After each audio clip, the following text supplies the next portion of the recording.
Prince Harry military loss is a hard pill to swallow, says expert. Sign up for now and never miss the top stories again. Subscribe. We use your sign up to provide content in ways you have consented to and to improve our understanding of you.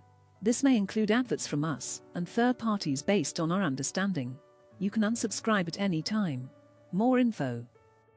The princess is seen as a good fit for the position, which was passed down from Prince Philip to Harry upon his retirement from royal duties in December 2017.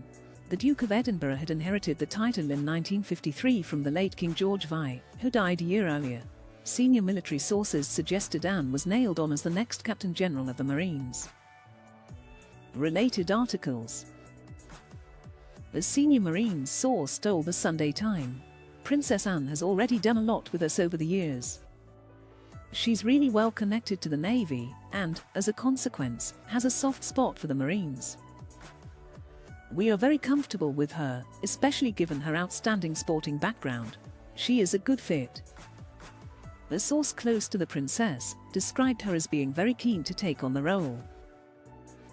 The Queen's decision to have the title passed down to Harry from her husband was seen as a major honor for her grandson. Harry served in the armed forces for 10 years and carried out 2 tours in Afghanistan. Announcing his departure from the army in 2015, the prince said his time in the military would stay with me for the rest of my life. He had been the first royal in 25 years to serve in a war zone. Read more. Suffers no fools, expert praises Princess Anne ahead of key milestone. Related articles. Family Live. Queen to hand Kate Prince Harry's role. But Harry and Meghan were stripped of all their honorary titles and royal patronages when they chose to up sticks and exit the firm for a new life abroad. The decision by the monarch to take away Harry's military roles was seen as a particularly hard blow for the Duke. Last month, sources told the Daily Express that Harry had asked friends in the UK to post him military magazines in a sign he is missing his old life. As the prince sets down deep roots in his new home in California, he is reportedly catching up on news from the Soldier magazine, the official publication for the British Army, RAF and Air Crews, mod procurement publication Decider, and even Sanctuary, which reports on the mod's green agenda. Don't miss how Princess Eugenie has redecorated Frogmore Cottage analysis. Americans able to enjoy family through Harry without baggage explained. Demure elegance. Countess of Wessex's evolving style insight.